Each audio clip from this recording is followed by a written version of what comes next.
phase is locked and ready to fire, sir. Illogical.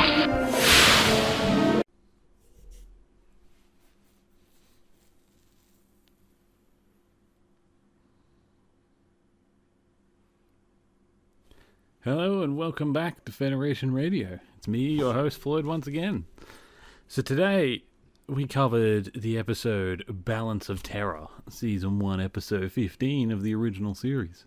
And Balance of Terror is really cool because it's the very, very first, I want to say Romulan episode, but it might be the very first mention of Romulans at all. I don't even think we've had reference to them yet.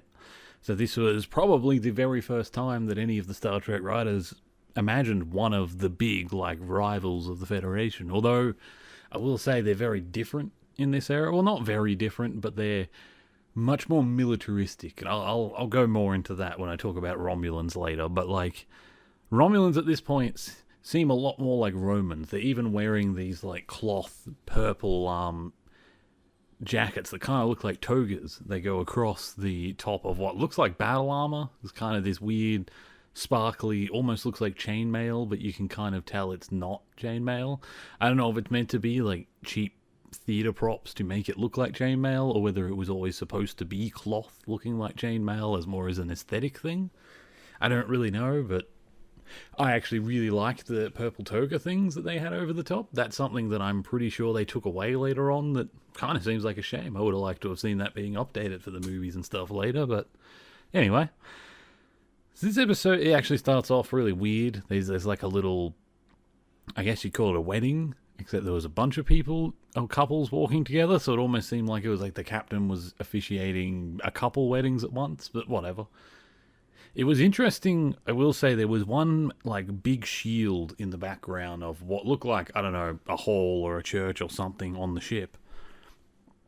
And in that room, there was a big shield, a big wooden shield up behind Kirk on the podium. And it looked like a knight's old wooden shield, like they do with a lot of logos. And then within it had two symbols. On one side was what looked to me like a crucifix, some kind of Christian church of some kind.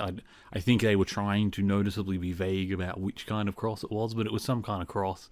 On the other side was Starfleet, the Starfleet logo, which was interesting because it's one of the few times we do talk about religions in the past of humanity in Star Trek, but usually in Star Trek it's more of a historical point of view. I think other than a couple off mentions here and there in the original series, there's very rarely mentions of any religion on Earth. So seeing it exist in space on the ship at this point was interesting, especially given that I know Gene Roddenberry himself, the creator of Star Trek, was very against having too much religion on the show. To the point where I remember reading that the studio, back when they first approved Star Trek, actually wanted to put as one of the senior members of his advisors to Kirk a bishop, or some kind of Christian person like that, with the assumption that, 1960s America, most people were Christian, most people wanted Christian values in their shows. So there was this assumption that, humans in space, based on loosely US style government going to space, of course there's going to be Christianity, but that was one of the things Roddenberry was quite often no, not having that in my show. Which is why it's interesting that there were things like this, but if I had to guess, this was probably a studio you don't have to talk about religion much, but we'll make you bring it up now and again, or drop a symbol this many times to be approved. Like I said, 1960s America, what do you expect? I feel like this was a compromise deal to get that on the background. And like I said, it was a very quick scene where he was about to be doing a few weddings, and then they get a red alert because they get a message from the neutral border, or the neutral zone, which is the border region between the Romulan Star Empire and the Federation. Although at this point, interestingly, they were calling the neutral, what do they call them? The outpost on the neutral zone, or Federation outpost on the neutral zone, I think they're usually called later. But it's like a line of little outposts, little star bases, little listening posts on the moons, scanners, all that sort of stuff to make sure the Romulans, who, of course, have stealth technology, are not sneaking across the border or sending in a full invasion force without anyone being able to give warning to anyone in the Federation. And while we never see it confirmed, it kind of seems like the Romulans have an equivalent line of listening posts and satellite dishes and all the things that we do as well on their side of the neutral border to assure we're not doing the same. But it's one of those areas that throughout Star Trek, you're going to hear a lot about the Romulan neutral zone. It is a zone that exists, I'm trying to think, right through, as far as I know, it still exists in all of the Star Trek shows. Like, it is just a thing. And it's a zone we'll visit a lot. A lot of things happen on the Romulan neutral zone, and there's a lot of weird things there, but for the most part, the Romulan Empire is one of these big rivals of the Federation that is supposed to be, like the name sort of insinuates, Romulan Empire. Very similar to Rome, and they dress and act, well, very similar. Like Centurion, they use ranks like Centurion, and they have a Senate that is very overbearing of their lives, and everyone has their duty to serve, and they're almost like their Roman legionnaires in space rather than a usual empire. Which is fine, and it's actually a really interesting concept. I like the idea of space Romans, basically. Now, the interesting thing that we get very early on in the episode about Romulans is they get a message that the Romulan neutral zones stations have been attacked, and this is what I was getting at before. They called them Earth outposts.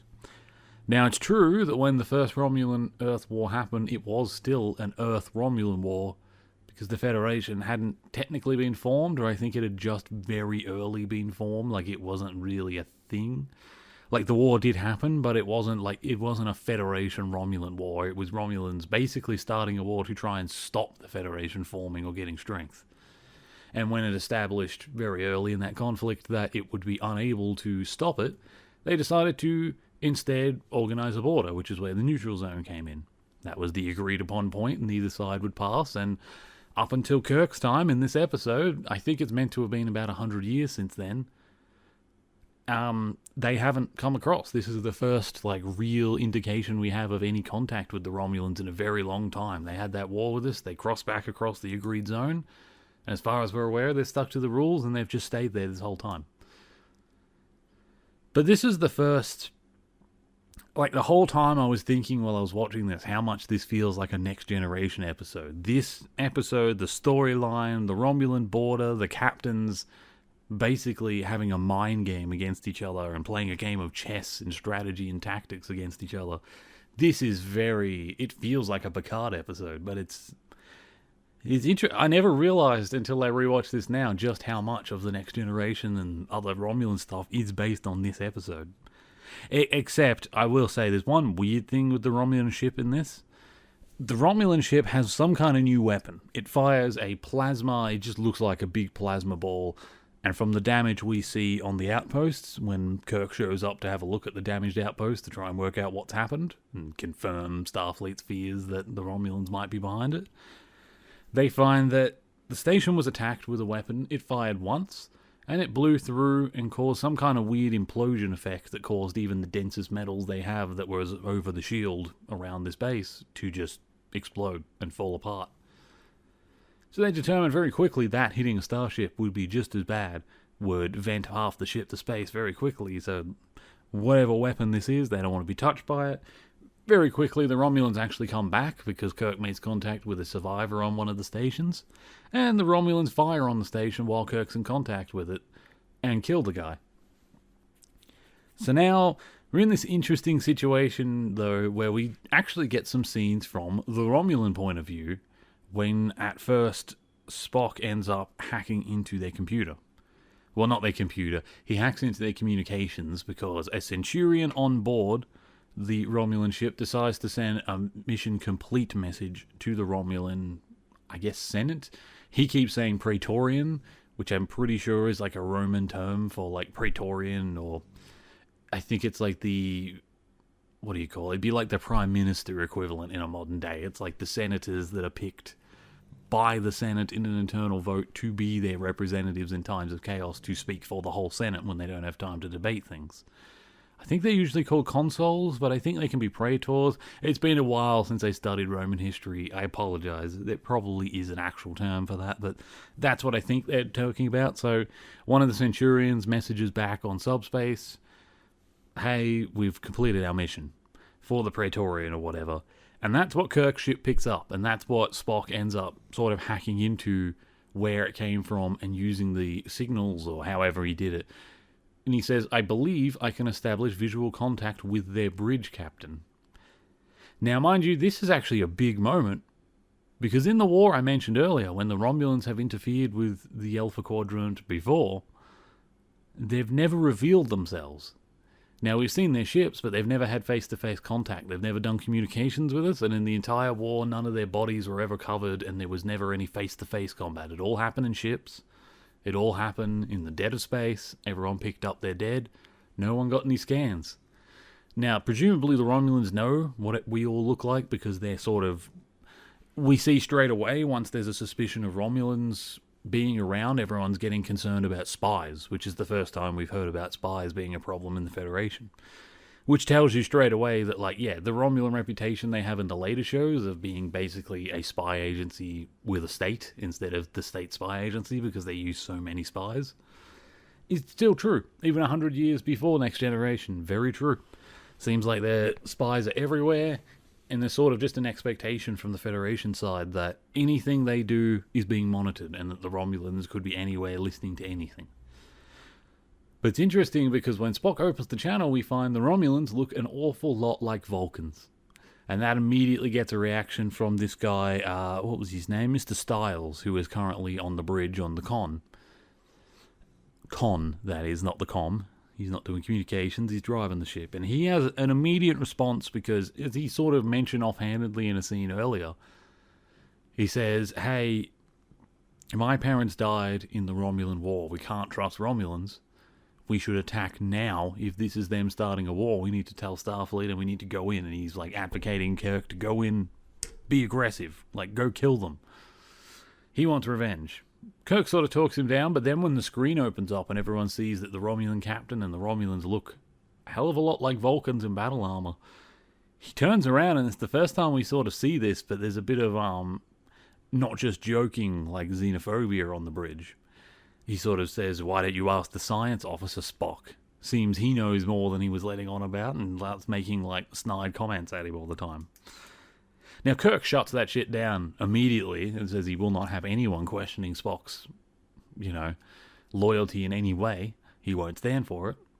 And Spock points out that it's very likely, upon seeing what he's seeing, that the Romulans are an offshoot of the Vulcans, which he even says might make some sense given some of their history, based on the fact that, as he mentions, Vulcans had a colonizer period of aggression and violence in their history, where they were extremely dangerous, and he says even to the point where it would make your own Earth history look tame.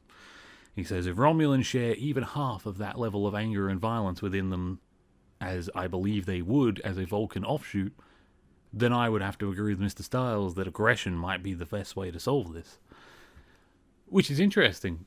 Getting from Mr. Spock, the calmest man on the bridge and probably the most hesitant to ever fire the weapons or be the aggressor in any situation, is now telling Kirk, you need to go in and attack. Everything you know about Vulcans is what we evolved into. What we were before is a monster, and Romulans look like they're a part of that monster. And that's a whole, imagine fighting... I don't even know how to fathom it. Imagine fighting the world wars and never seeing a German soldier, never having any photographs of a German ever.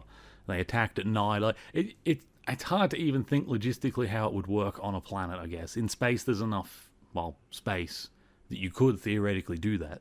If you don't have a way to scan their ships and work out where they are, space is huge. Once you lose sight of them, wars could easily happen Black Ops style where nobody actually knows who's attacking.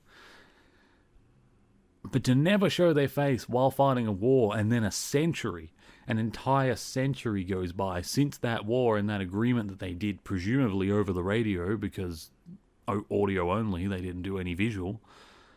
They've never spoken to anyone. They've never been sighted. All those listening posts on their border have apparently never once picked up any of their signals that could be backtracked and hacked into. Nobody knows what they look like. And I find that insane. I can't imagine fighting a nation or an empire and not even knowing what their people look like. It blows my mind. It really does. It's a weird concept, and I kind of love that they did that. It almost makes me wish in this first episode that they hadn't revealed the Romulans, and that had been a sort of ongoing gag that like the Romulans just never get shown, or they get shown like in a big moment in a movie. But I don't know. They show them. I kind of like that it built this weird, almost mistrust between humans and Vulcans, but it's sort of talked down real quick by Kirk, which is great because Vulcans, while they are shady and they aren't always to be trusted, for the most part across Star Trek, you can take a Vulcan at their word. But this episode becomes a weird... This Romulan ship doesn't have a warp drive for whatever reason. Now, and this is just me being a nerd with my knowledge in the universe, but the Romulans are actually interesting in the later depictions, like about a century from now in the Next Generation stuff. They're very famous for having a different kind of engine to everyone else. Almost everyone in the galaxy uses some variation of the warp engine, which is matter-antimatter reaction warp speed technology. Like I said, nearly every species we come in contact with throughout the show, including the Klingons, all use this type of engine at energy generation. It seems to be the norm. It seems to be what most species access. They do it sometimes in slightly different ways, but usually that's the basis of it.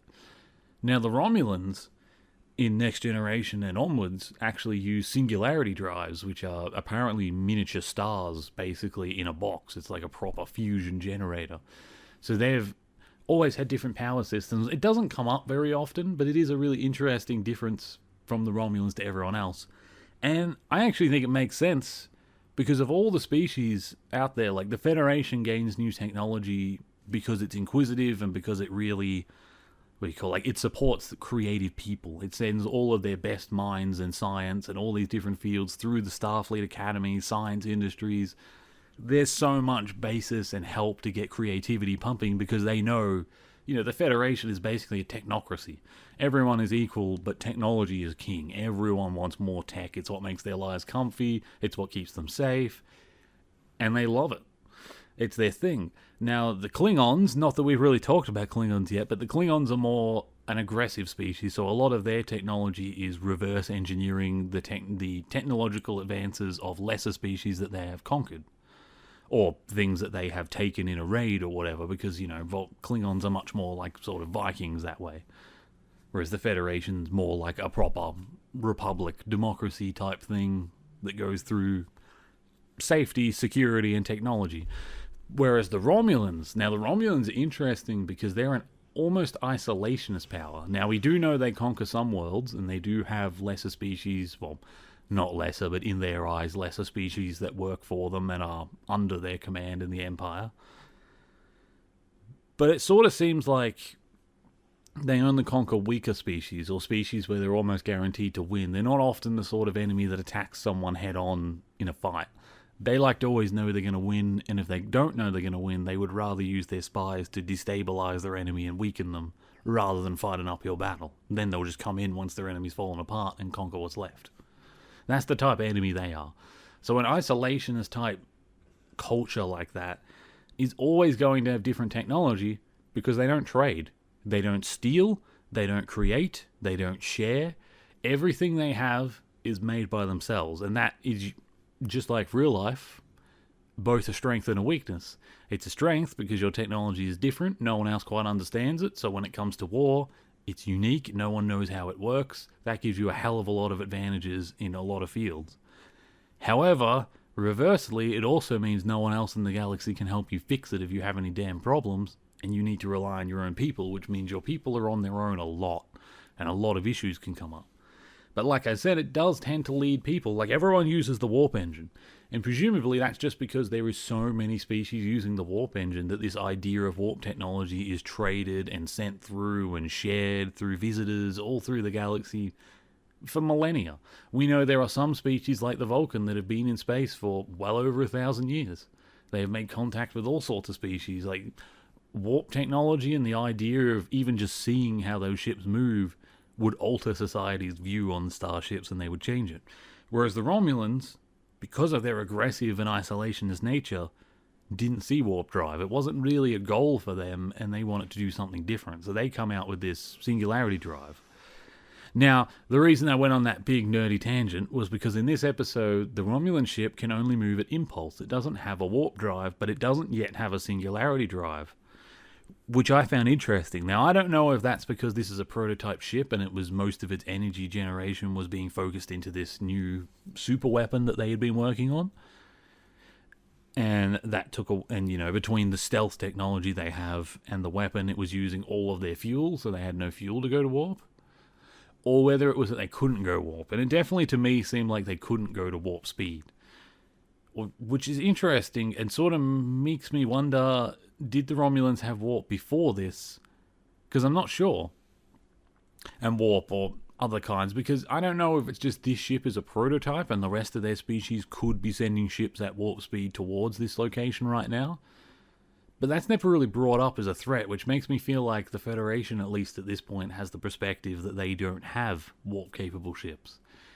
Which kind of makes me wonder why they see them as such a threat, but then again, I guess, if you see them coming, it's one thing, but you've still got to stop them. I don't know how many ships Starfleet actually has at this point. If the Romulans sent enough ships, even if they were coming slow, they would probably still be a significant threat. They would still eventually arrive, and they're going to kill you when they get there. So I guess I can see why they're still a threat. But it is interesting. You would think the capability of going at that speed in space, where there's such vast distances, would make a huge difference. Like, I don't really get why the Federation's worried about the Romulans all that much if they can't go that speed. It just feels like that's such a negative for a society that I don't know how you could see it as a threat, but they do. But anyway, so this prototype ship is testing out its weapons on the stations, and at this point, it's making its way through Spock's, input. We get to see what they look like, all that.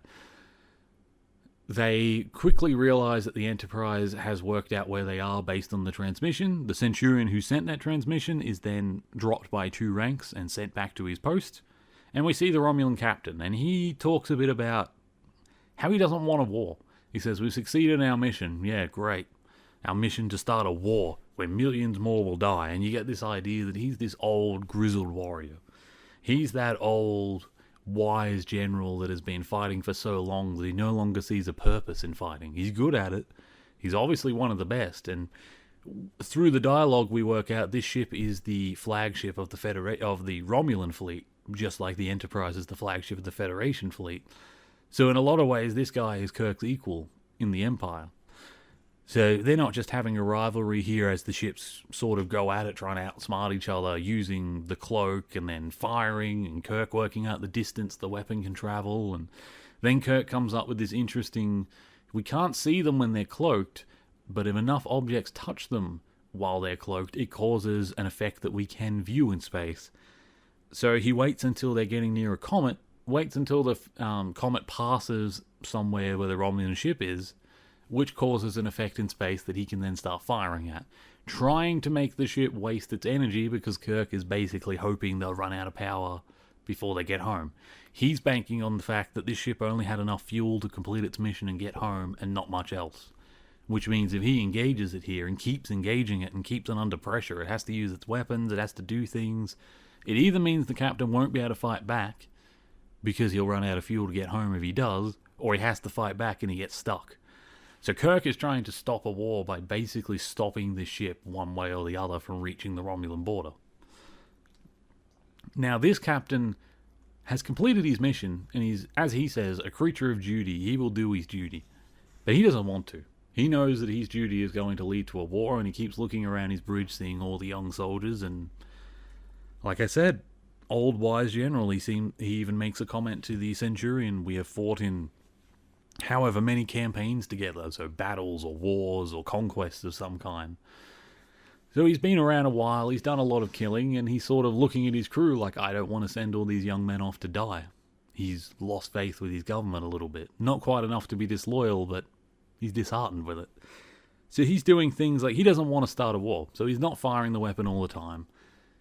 It's funny because Kirk kind of is doing the same. He could be being more deadly. Like at first he just mirrors the ship, doesn't actually fire at it straight away because he wants to see how it'll respond. Because he doesn't want to be the one to break the treaty. He doesn't want to fire on them. Just like the Romulan doesn't quite want to destroy them, but they both, because of their duty, end up having to fight each other. And it's this really interesting, like, mental fight where it keeps going between the two of them. Kirk's exhausted, he's being thrown around. This Romulan captain's coming up with great plans. Like, one of them is they go stealth. They wait until one of the enemy phasers hits them, and then as it hits them, they blast all the torpedo tubes on their ship with debris that have been pre-done for their ship, so they must carry it in a cargo bay to look like their ship's been destroyed. He even dumped a body of some of his men that had died in plasma explosions and stuff. And they all left it there and then stealthed very quietly away. And then stopped. Which confused the shit out of Kirk, because then he thought he'd destroyed them. They're sitting there scanning it, and they're like, and Spock's the one very quickly to go, well, I'm scanning it, Captain. There's not enough debris to make a whole ship. The body is real and the debris are real, but they're not from the ship.